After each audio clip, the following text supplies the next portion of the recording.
কি অবস্থা দেখুন, যার হাতে 4টে আঙ্গুল নেই, যে লিখতে পারেন না, কোনোদিনও তিনি কখনো চিঠি লিখতে পারেননি, তাহলে তিনি কিভাবে চিঠি লিখলেন? তাও আবার মারা যাওয়ার ঠিক আগে। পরিবারের লোকজন বলছেন হাতের 4টে আঙ্গুল অর্ধেকটা ছিল, তিনি লিখতে পারতেন না। তাহলে পানিহাটি বিধানসভার আগরপাড়া মহাজাতি নগরের বাসিন্দা বছর 57 প্রদীপ কর এনআরসি ভয়ে মারা যাওয়ার বা নিজেকে শেষ করার আগের যে জবানবন্দি, সেটা কি পুরোটাই জাল? মৃত প্রদীপ করের ভাগ্নির কথা শুনলে চমকে যাবেন আপনারা।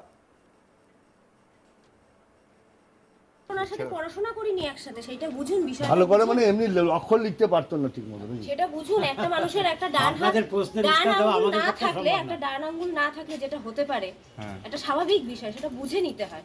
কটা কিছু ক্যামেরার সামনে আমাদেরকে বলতে হবে, তার তো দায় নেই। না, ক্যামেরার সামনে বলছেন না, আপনি বলুন না। কটা আঙ্গুল ছিল না? মানে ডান আঙ্গুল, ডান হাতের কোনো আঙ্গুলই ছিল না, মানে অর্ধেক 4টে আঙ্গুল ছিল না। ডানাতে হাত ছিল না। খাওয়া দাওয়া কি ডান হাতে আর বাঁ হাতে করতে হবে নাকি? ডানাতেই করতে। মানে যা ছিল তার মধ্যে দিয়ে খাওয়া দাওয়া করতে। লিখতে তো 4টে আঙ্গুল থাকা মানে না থাকা মানে লিখতে পারে। হাফ এন্ড হাফ ছিল, 4টে আঙ্গুল একদম ছিল না তার। মাথা কাটা মানে হয়তো দুটো আঙ্গুল এরকম কাটা। অ্যাক্সিডেন্টে কাটা গেছিল নাকি? হ্যাঁ, অ্যাক্সিডেন্ট ছিল। কিসে কেটেছিল? ওই মেশিনে কাজ করতে এক জায়গায়, সেখানে আঙুল। ওই বেডিং তৈরির যে মেশিন, ওইগুলো না? না না, এখানে অন্য জায়গায়, বহু যুগ আগে। মৃতের জামাইবাবু উত্তম হাজরা তিনি কি বলছেন শুনুন। উনি এখানেই থাকতেন? হ্যাঁ, এখানে। আপনারা তো আপসেট। হ্যাঁ, আমরা তো খুবই আপসেট। আমরা ভাবতে পারি না। না, ভাই বউর সাথে থাকতো। ভাই বসে থাকতো। কোনো সাংসারিক কোনো ঝামেলা ছিল না? সাংসারিক কোনো ঝামেলা নেই। বউ তো খাওয়া দাওয়া করতো এখানে, আড্ডা মারতো এখানেই, গল্প করতো, সব কিছু এখানে, সব কিছু। কিন্তু যেটা লিখে যে বলছেন আঙ্গুলের আঙ্গুল, কটা আঙ্গুল? ওর এইখান দিয়ে আঙুল কাটা ছিল, বুঝলেন তো। ওর লেখাপড়া ও যে করতে পারতো কিনা এটা আমি ভালো সঠিক বলতে পারবো না। আচ্ছা, লিখতে জানতো? নিশ্চয়ই জানতো, দোকান চালাতো, নিশ্চয়ই কিছু জানতো। দেখেছেন কোনদিন বিল টিল লিখতে? না, সেসব দেখেছি। কি দেখেন? ওই যে বিল লেখার কথা বলছি। কোনো কিছু লিখতে দেখেছেন ওকে কোনোদিন? না। হ্যাঁ, 5টি পয়েন্ট, যে 5টি পয়েন্টে এই যে চিঠি, এই চিঠি যে জাল করা হয়েছে, সেই বিষয়ে আমি এবং আমার সহকর্মী দুজনে মিলে আপনাদের সামনে তুলে ধরেছি। দেখুন, এই হচ্ছে চিঠি। আমরা যদি এটা একটু পড়ার চেষ্টা করি, হ্যাঁ, তাহলে এই বিষয়টা আপনাদের কাছে ভীষণভাবে স্পষ্ট হবে। আমরা এই চিঠিটা যদি আপনাদেরকে দেখাই, আমরা স্বপন বলেছিলাম যে ওনার হাতের আঙুল নেই, আমরা সেই ছবিটাও দেখাবো, কিন্তু তার আগে আমরা এই চিঠিটা দেখাচ্ছি। তার কারণ হচ্ছে যে এই চিঠিটাকে নিয়েই তো, মানে এই নোটটাকে নিয়েই তো সমস্ত প্রশ্নগুলো দানা বেঁধেছে। এই নোটটাকে ঘিরেই এনআরসি, যেটা তুমি বলছো যে লেখা আছে, এই যে এনআরসি শব্দটা লেখা আছে, কিন্তু কি লেখা আছে স্বপন যদি একটু পড়ো চিঠিটা। দেখো, প্রথম যে পয়েন্ট সেটা হচ্ছে গিয়ে যে প্রদীপ কর তার আঙুল নেই হাতের, তিনি কিভাবে চিঠিটা লিখলেন, এটা হচ্ছে প্রথম পয়েন্ট।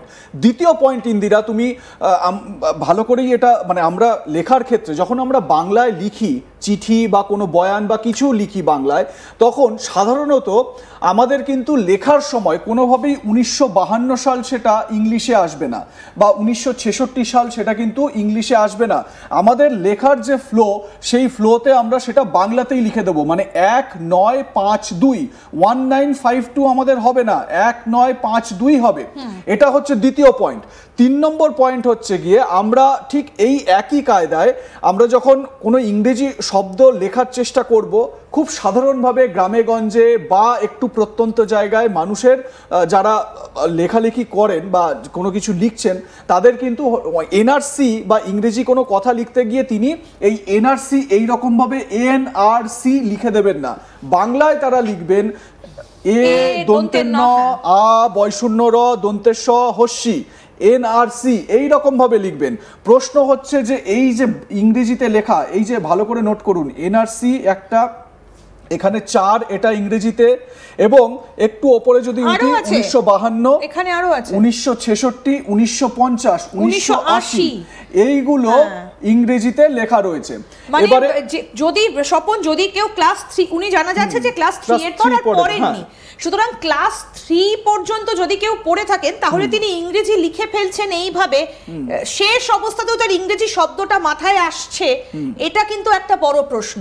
আমরা যদি পড়ি, একটু যদি পড়ার চেষ্টা করি, যে পড়ার জায়গাটা যেখানে যেটা নিয়ে বলা হচ্ছে যে তিনি এই এনআরসির আতঙ্কেই নিজেকে শেষ করেছেন, আমরা যদি একটু পড়ার চেষ্টা করি, যদিও পড়া পড়াটা খুব দুষ্কর, তিনি কি লিখতে চেয়েছেন বোঝা যাচ্ছে না।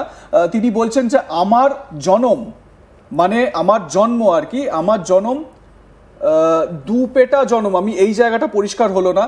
জনম যদি বাধ্যতা বা বাধ্যক বা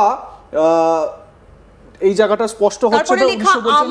আমার 1952 যদি বা বাধ্যতা থাকা, তবে আজকে এই বিপদ ভোটার, সম্ভবত এটা লিস্ট হতে পারে, ভোটার লিস্ট আমার বাবার নাম আছে, আমার মার নাম আছে, আমি প্রদীপ কর 1966, 1950, আমার 1980 মারা গেছে, মানে বাবা বা মায়ের মধ্যে কেউ হয়তো মারা গেছেন, এটা বলতে চাইছেন।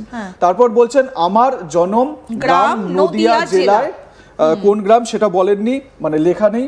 দলিল ছিল আরো অনেক অনেক কাগজ, আরো অনেক কাগজ বা কিছু, 4 বোন ভাই, এনআরসি, এদের কি হবে, আমার এখন কি করব, এখন আর বলছে, তারপরে আর পড়া যাচ্ছে না। এবং এখানে একটা ইংরেজিতে কিছু একটা লেখা আছে, দেখো এটা কর বোঝা যাচ্ছে, এটা কি পি কর বা তার আগে কি কিছু লেখা? একদমই এই জায়গাটা ইংরেজিতে তিনি যেভাবে লিখেছেন, সাইন করেছেন, ক্লাস 3 এর পরে তিনি এই রকম ভাবে ইংরেজিতে সাইন করতে পারবেন কিনা, এইটা নিয়ে কিন্তু একটা প্রশ্ন থেকে যায়। পরপর যে কটা প্রশ্ন উঠছে ইন্দিরা, সেটা কিন্তু আমাদের ভাবাচ্ছে।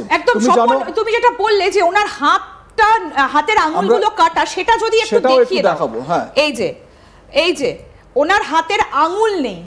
এই পুরো বিষয়টি নিয়ে সরব হয়েছে বিজেপি। তাদের বক্তব্য পুরোটাই নাটক, এটা টিএমসি ভয় পেয়ে করছে। বিজেপি নেতা তিনি কি বলেছেন শোনাবো আপনাদের।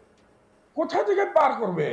যার হাতের 4টা আঙুলই নেই, সে কি করে নোট লিখবে? এটা তো পুরো নাটক।